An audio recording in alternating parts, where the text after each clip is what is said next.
Bom dia, Manaus, bom dia, Amazonas, sejam bem-vindos à nossa terça-feira de Câmera 13, programa da nossa gente.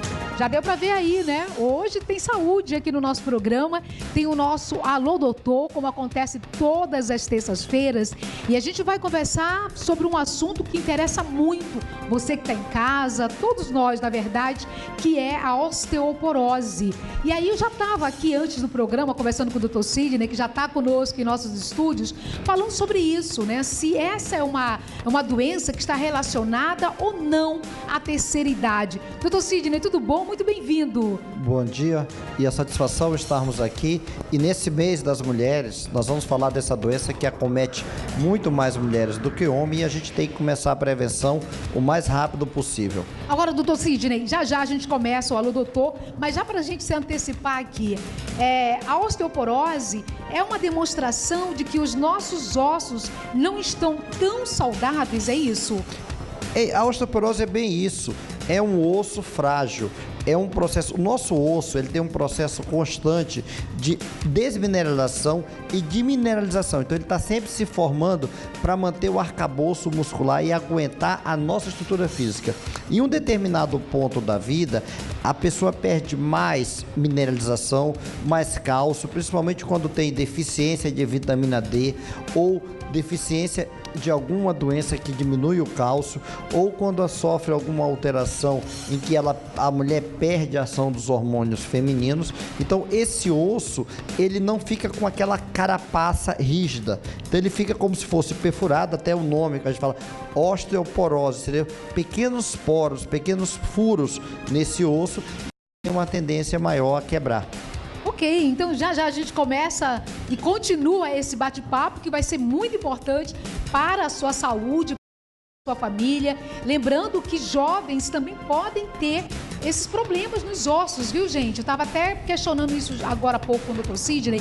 Então é um alerta que a gente quer fazer para todo mundo ficar ligado aqui na Band, acompanhar o nosso Alô Doutor. De já a gente começa aqui no nosso programa e começar a fazer perguntas aqui pelas redes sociais do Câmera 13. Antes da gente começar a dar continuidade a esse tema, que é a osteoporose, a gente vai falar agora sobre visão, porque cuidar dos olhos também faz toda a diferença. Inclusive, tive a felicidade, como vereadora na cidade de Manaus, de fazer a lei do exame de fundo de olho. Depois foi estendida para o Estado, que é justamente a gente ali naquele primeiro momento de vida ter possibilidade de fazer diagnósticos precoces, inclusive sobre o retinoblastoma, que é o câncer ocular. Então, muita coisa podia ser evitada se a gente realmente pudesse descobrir logo, de forma muito precoce, os problemas que possam acometer aquela criança na sua vida, né? Depois na juventude e na vida adulta. E agora existe um trabalho que está sendo feito nas escolas aqui da cidade de Manaus, que é o atendimento oftalmológico, atendimento dos profissionais da oftalmologia, e a gente vai mostrar isso desse projeto bacana que a gente quer mostrar e trazer através da tela da Band. Vamos ver. Em Manaus foi retomado o projeto Saúde Ocular. A ação proporciona aos alunos da Rede Municipal de Educação a realização de exames oftalmológicos e óculos gratuitamente. O consultório foi montado na Escola Municipal Presidente João Goulart, no bairro Santa Etelvina, na zona norte da cidade. Além dos alunos da unidade, estudantes de outras 5 escolas próximas também foram beneficiados. O projeto, que já existe desde 1994, pretende, nessa nova fase, atender quase 5.000 alunos e distribuir mais de 2.000 óculos. Esse projeto ele é destinado àqueles alunos que precisam de uma medida corretiva visual, ou seja, aqueles alunos que têm dificuldade ao ler, ao escrever. Então esse projeto veio para ajudar na questão da evasão escolar. As consultas foram realizadas por 2 oftalmologistas em alunos com idade entre 6 e 10 anos que necessitavam de exames. Após o atendimento, as crianças que apresentaram problemas na visão puderam escolher ali mesmo o modelo da armação. Para os pais, a iniciativa vale muito a pena. Bom, ele já tinha notado uma dificuldade dele no desempenho escolar, que atrapalhou muito, então realmente foi muito bom. Sim, eu gostei. Eu gostei, assim, dessa iniciativa, assim, no colégio, né? Porque tem muitas crianças e tem muitas mães, assim, que não têm possibilidade, né? De levar seu filho no médico e de comprar um óculos caro, armação, né? Então eu achei bom, Para os oftalmologistas, quanto mais cedo começar os cuidados com a visão, melhor. A gente vê crianças com alguns problemas de ambliopia que não tem tratamento nenhum, que ficam com esse problema o resto da vida e mais um pouquinho na frente já vê complicações, vê necessidade que não tem mais tratamento, que já é mais complicado de se tratar. Hoje em dia não, se a gente pega uma criança com 6 anos, com 5 anos, que tem algum problema ou desenvolvendo alguma ambliopia, a gente já tem como tratar com mais facilidade. Olha aí, gente, deu para notar que não só o problema da visão, da osteoporose, mas na saúde sempre é assim, doutor Sidney? Quanto mais cedo inicia o tratamento, melhor será o resultado? É importante você fazer a prevenção e você buscar a doença antes da manifestação de sintomas. E isso é interessante, como está sendo mostrado aí, buscar nas escolas, mas doenças crônicas, elas manifestam ao longo do tempo. Nós vamos falar hoje de uma, que, como você falou, que é a osteoporose, ela pode dar em criança que tem problemas intestinais, problemas reumatológicos, alguma deficiência de vitamina que a gente tem que prevenir, porque essa é uma doença silenciosa, é uma doença que ela não manifesta sintoma na fase inicial e às vezes o diagnóstico é feito por uma complicação. Então a gente tem que estar muito alerta para isso. Doutor, vocês vamos colocar aqui na tela da Band uma parte do nosso corpo, né? O nosso corpo, nós temos o esqueleto e a gente está falando hoje da qualidade dos nossos ossos. O que nós estamos vendo nesse momento na tela da Band, hein, doutor Sidney? Aqui nós estamos vendo uma bacia, uma pelve de uma pessoa que tem o osso normal, que é coberto por essa camada mineralizada, e nós temos uma imagem mostrando um osso com osteoporose. O que acontece na osteoporose, principalmente do idoso? Uma queda no banheiro, ela fratura aqui, ó. Essa é a região do colo do fêmur. E você imagina que isso aqui é um osso que sangra muito, que faz retração. Então, a perda do cálcio, que é esse arcabouço que nós temos, ele acontece geralmente na terceira idade, mas ela pode ocorrer em jovens, pode ocorrer em crianças, e ela está muito relacionada com fraturas que a gente chama de patológica.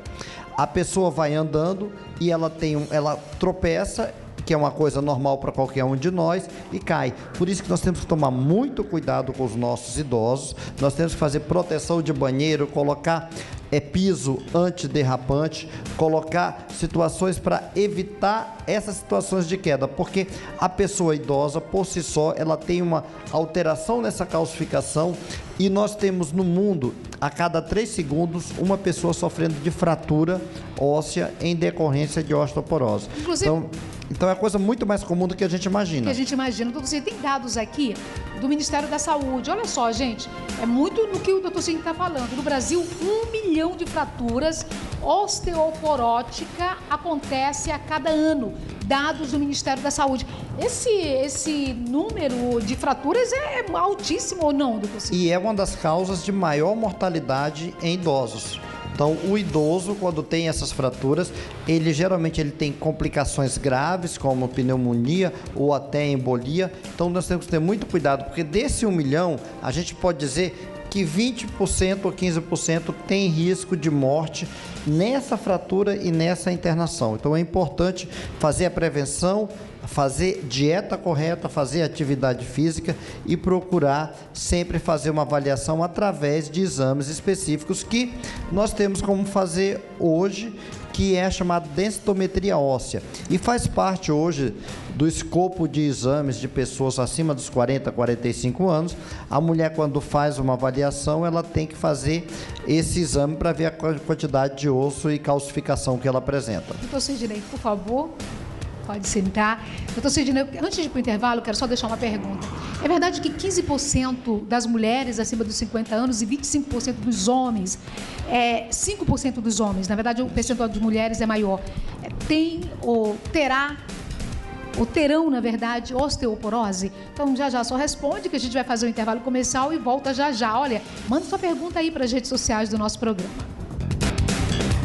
Já estamos de volta para falar nesse Alô Doutor de terça-feira de osteoporose. Por sinal, 20 de outubro passado foi o dia aí de luta, de combate à osteoporose, né, doutor Sidney? É o Dia Mundial de Conscientização dessa doença. E respondendo à sua pergunta, realmente as mulheres têm uma tendência maior. Então, 15% da população brasileira, quando faz exame de densitometria óssea, ela tem um fator de risco, de acordo com a quantidade de desmineralização.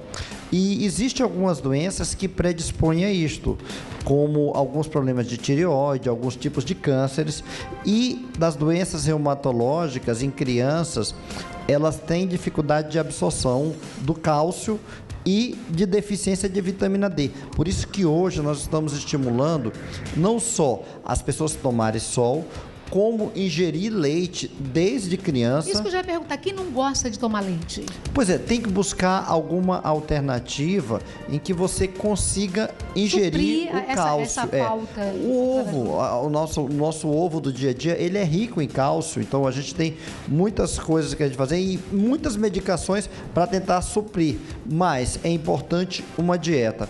Eu sempre digo que a gente fazendo uma dieta adequada, raramente você vai precisar utilizar algum artifício de alguma vitamina exógena, tendo uma vida. E o que acontece? Hoje nós estamos muito distante do sol, e o sol é uma grande fonte de vitamina D.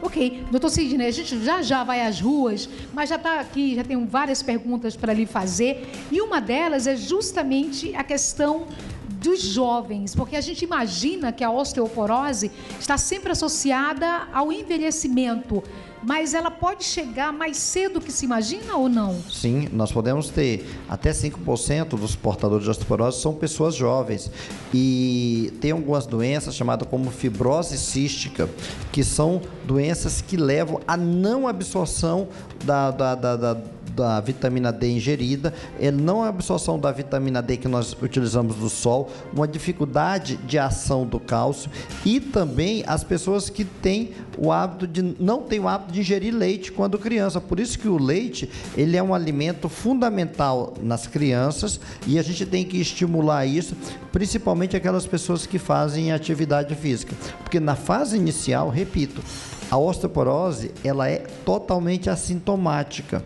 Então você vai ter que fazer, a gente espanta, às vezes faz um raio-x e olha, a pessoa perde aquela marca mais importante do osso, que é a calcificação. Então fica simplesmente uma linha, e a gente tem muito medo disso, porque qualquer pequeno trauma, principalmente crianças que fazem atividades de impacto, pode levar a fratura patológica, e é extremamente grave as repercussões disso. Ok, vamos às ruas então, vamos saber aí o que as pessoas têm como dúvida em relação a esse tema do nosso programa de hoje. Vamos lá.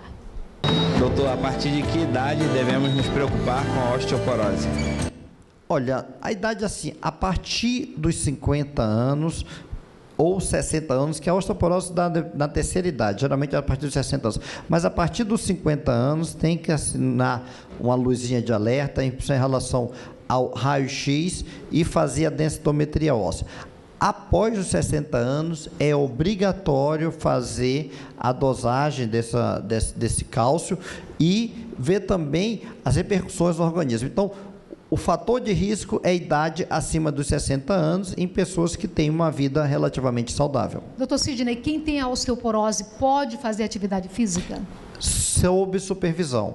A osteoporose não limita a pessoa de não fazer atividade física, pelo contrário, ela tem que fazer atividade física de fortalecimento, principalmente em água, então sempre acompanhado sob uma pessoa especializada, porque ela precisa ter muito a atividade física para reforçar a musculatura e evitando impactos. Então, tem que ter muito cuidado com os impactos e principalmente com quedas. Ok, vamos dar uma voltinha agora nas redes sociais do programa. Vamos ver quem está conosco nesse momento, perguntas chegando aqui. E antes da gente mostrar já a pergunta do nosso WhatsApp, das redes sociais do programa, quero já deixar uma para o senhor em relação à questão da menopausa e a osteoporose. A menopausa é um divisor de águas para essa fase da vida Como é que o senhor pode falar sobre isso, doutor Sidney? Então, o fator do hormônio feminino, ele é um fator protetor. Aquelas mulheres que entram em menopausa precoce e que perdem facilmente, rapidamente isso, ou mulheres que foram esterectomizadas, ou mulheres que tiveram algum tipo de câncer, que tem que fazer uma radioterapia, ou mulheres mesmo que entram muito precocemente da menopausa, ela tem uma tendência maior a desenvolver osteoporose no futuro. Aquelas mulheres que são menopausadas, elas perdem o fator do hormônio feminino, que faz com que a gente chama de turnover, que é a renovação de células de calcificação. Então, todas as mulheres menopausadas têm que fazer a densitometria óssea, porque hoje é considerado como fator de risco menopausa para a osteoporose. Ok, vamos agora nas redes sociais do programa. Vamos ver quem está conosco neste momento, trazendo aí a sua dúvida aqui no nosso programa. Lídia, do Lírio do Vale. Lídia, tudo bom, Lídia? Doutor, o sol ajuda no fortalecimento dos ossos? No fortalecimento, não, mas é importante você ter a absorção de vitamina D. Se você já tem uma osteoporose, não adianta só você já ficar no sol. O importante é a prevenção em relação a isto. Então, você tem que ter a utilização de pegar sol de manhã, um hábito que você tem que instituir para que você tenha a absorção da vitamina D. Uma vez que você já tem a osteoporose, você tem que continuar a ação dessa vitamina D, mas isso não vai prevenir que você venha a desenvolver novas doenças. O importante é atividade física sob supervisão, dieta balanceada. Isso é fundamental. Ok, vamos para as ruas mais uma vez. Vamos ver quem está conosco aí, as dúvidas. Existe algum hábito alimentar que devemos evitar no aparecimento da doença? Hábito alimentado, você. Na verdade, nós devemos evitar alimentos que são alimentos gordurosos, alimentos de difícil absorção, mas mais importante do que é você evitar, a gente deve sugerir que o leite deve fazer parte da vida de qualquer pessoa, mesmo as pessoas mais idosas e menopausadas. Então, mais importante do que a gente ter restrição de alimentos gordurosos, chocolate, essas coisas que fazem parte de todo o processo, é fundamental alimentos lácteos, porque o leite contém cálcio e deve ser tomado leite em toda a fase da vida. Isso é bem. Ou seja, a obesidade tem alguma relação com a osteoporose? Muito grande, porque a pessoa obesa, ela tem uma fossa mais e ela tem uma dificuldade de absorção do cálcio. Então, é muito mais complicado em relação a isso. E aquelas fraturas patológicas no obeso, ela tem uma complicação muito maior, que é a embolia. Então, a obesidade e a osteoporose é um casamento que não dá certo e a pessoa sofre muito mais com isso, tem muito mais complicação. Por isso que nós recomendamos a atividade física para fortalecimento do músculo e diminuição da gordura corporal. Ok, vamos para mais um questionamento. Doutor, o estresse pode prejudicar no tratamento da osteoporose? O estresse piora tudo na vida do ser humano, inclusive o tratamento da osteoporose, porque o tratamento da osteoporose, geralmente, ele é feito à base de cálcio. E é interessante porque, às vezes, o cálcio ele pode dar uma sensação de mal-estar, uma sensação de queimação no estômago. Então, é importante você estar no momento bem. E a atividade física, vou repetir, ela é fundamental para que você consiga se adaptar a esse momento de transição. Uma coisa importante, Conceição, que a gente vê que as pessoas que sofrem de osteoporose são pessoas ativas e elas ficam muito paradas. E isso é um erro. A gente tem que estimular que a pessoa faça a atividade física, no entanto, essa atividade física tem que ser feita sempre sob supervisão. Agora, doutor Sidney, a gente costuma muito em casa, fazendo uma atividade, você, minha amiga dona de casa, sabe disso, começar a sentir algumas dores, né? E a gente não sabe se é coluna, muitas vezes se é reumatismo, enfim, tem sintomas que devemos levar em consideração quando há já uma questão de família com osteoporose. O que a gente precisa saber realmente em relação a esses sintomas? Muito importante a sua pergunta. Uma das coisas importantes é que a osteoporose, na fase inicial, ela não causa problema nenhum. Depois ela começa a sentir uma dor lombar. Aquela pessoa começa a sentir assim, eu acho que eu estou com, estou com dor nos quartos. A pessoa começa a sentir uma dor na parte posterior, sente dor quando faz alguma atividade física. E uma coisa que chama atenção, você olha para a pessoa assim, ela parece que diminuiu do tamanho. Então, a osteoporose na fase avançada faz com que a pessoa se curve e tenha uma diminuição da sua estatura. Então é importante você estar observando, uma pessoa da sua casa que já está idosa, que você observa que ela está com um tamanho menor do que ela era habitual, isso já pode ser um sinal de uma osteoporose numa fase avançada. Ok, vamos então mais uma pergunta, vamos lá. Doutor, existe relação entre o colesterol e a osteoporose? O colesterol, como um todo, os alimentos gordurosos, ele interfere na absorção de vários alimentos. O cálcio é um deles. Então, a gente tem que dar preferência por alimentos mais saudáveis, que tenham menor quantidade de gordura, porque hoje a gordura é considerada, acima de tudo, prejudica a vida como um todo e prejudica até a formação de câncer. Então, é importante a gente ter sempre uma dieta adequada. Doutor Sidney, já no finalzinho do programa, o Marcelo, aí do 31 de março, está fazendo uma pergunta se o exame de densitometria, é esse nome mesmo? Densitometria óssea. É indicado para todas as idades ou só para idosos? E eu já emendo a pergunta aí do Marcelo, se esse exame você encontra na rede pública de saúde? Hoje a gente encontra na rede pública, assim, com solicitação de especializada conveniada pelo SUS. Mas assim, as pessoas idosas têm que fazer, mas aquelas pessoas do grupo de risco, principalmente pessoas que tiveram algum tipo de câncer, porque existe alguns cânceres, como por exemplo o câncer de próstata, que nós vamos falar no próximo mês. Novembro Azul, no Novembro Azul, ele diminui a quantidade de ósseo, além de dar metástase. Então, algumas doenças têm tendência a fazer essa desmineralização, mas geralmente é em pessoa idosa e naquelas pessoas de grupo de risco. Ok, gente, terminou já o programa rapidinho hoje, hein? Só lembrando que estamos no horário de verão, daqui a pouco tem futebol na Band e daqui a pouco também o doutor Sidney vai estar em Manacapuru, então todo mundo já ligado, daqui a pouco só vai sair correndo aqui da Band. Vou para lá, para Manacapuru, nós vamos falar nesse Novembro Azul sobre a relação entre obesidade e câncer no galpão da Flor Matizada, e você tiver alguma dúvida, quiser compartilhar desse momento, vamos estar lá tirando todas as dúvidas, como nós devemos nos alimentar para prevenir câncer. Ok, então muito obrigada, um bom feriado para o senhor, para toda a sua família também, viu, doutor Sidney? Para todos nós e até semana que vem. E um beijo lá para o pessoal de Manacapuru. Olha, gente, a gente agora só vai se ver na sexta-feira, porque tem feriado chegando aí para você também. Que Deus abençoe e a gente se vê sexta aqui na Band.